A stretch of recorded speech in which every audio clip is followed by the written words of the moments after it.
Nessa aqui eu vou mostrar como funciona o escopo dinâmico em Python. Eu vou criar um módulo que eu vou chamar de contador.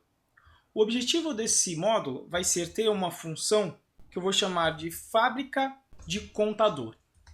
Basicamente, o que essa função vai fazer é construir uma função chamada contar, que deve contar 1, 2, 3 e 4. Basicamente, essa função vai definir uma função interna contar, cujo objetivo vai ser retornar o valor de um contador. Só que este contador será um número que eu vou inicializar dentro do escopo da função de fábrica de contador, e eu vou inicializar com 0.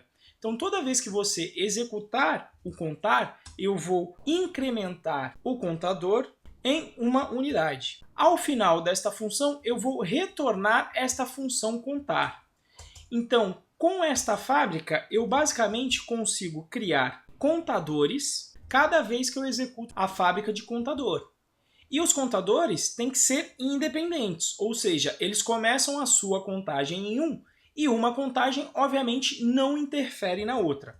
Isto quer dizer que eu vou executar o contador 1 3 vezes e ele vai ter que contar 1, 2 e 3. E isso não vai poder influenciar na contagem do contador 2, que deverá começar do 1 a sua contagem. Veja que o PyCharm mesmo já está me dando uma dica de que isso não vai ser possível, que ele não conhece esta referência.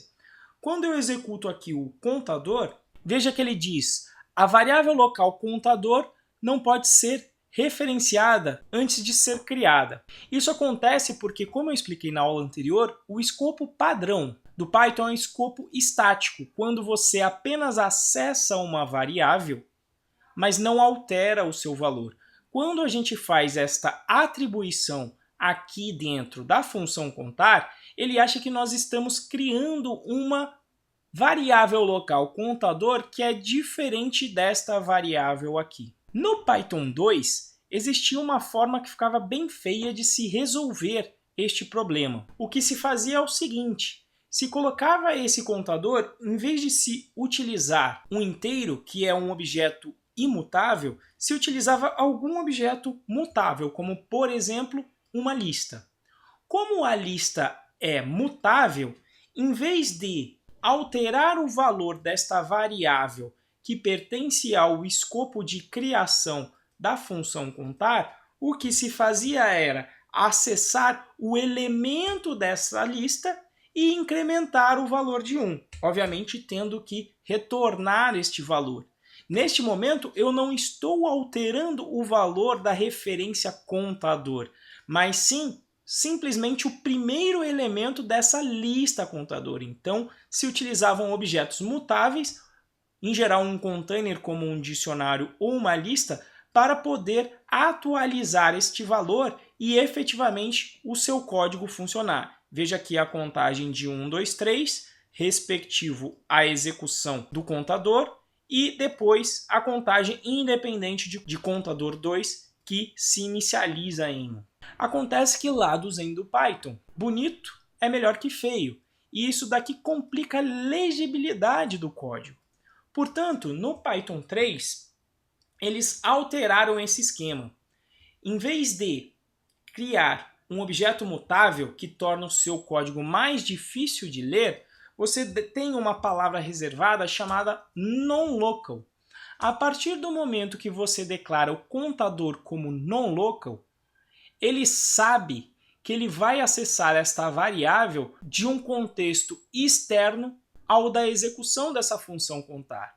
Então, a partir desse momento, veja que eu posso alterar a variável do contador e a execução é exatamente a mesma do que utilizando o objeto mutável. Se você quisesse utilizar esta variável no escopo global, veja que nós teríamos um problema, porque eu já tenho uma variável que se chama contador aqui.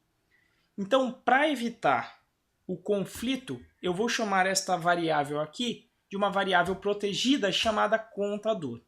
Nesse caso, eu posso passar a variável para o escopo global, o chamado escopo de módulo. Neste caso aqui, se você executar o código, veja que ele dá um syntax error falando que ele não consegue fazer o binding com a variável non-local. Isso acontece porque esta variável está no escopo do módulo, que é chamado escopo global. E já existia uma palavra reservada para acessar o escopo global. E essa palavra é global. Se eu troco o non-local pelo global, eu consigo definir que este contador será o global. Agora, aqui existe um problema. É que, como este contador é global e eu estou sempre alterando ele, a referência tanto do contador e do contador 2 apontam para a mesma posição, para o mesmo membro do módulo que esta variável underline contador. Portanto, quando eu executo as duas funções, ambas alteram o mesmo objeto. E, portanto, quando eu executo a contador 2 depois de contador, ele começa de onde a contador parou, ou seja, a partir do 3, incrementando os valores 4 e 5 na execução de contador 2. Então, a partir desse momento, você sabe a diferença entre um escopo estático e dinâmico e conhece também as palavras reservadas non-local e global para poder alterar variáveis presentes na closure das suas funções.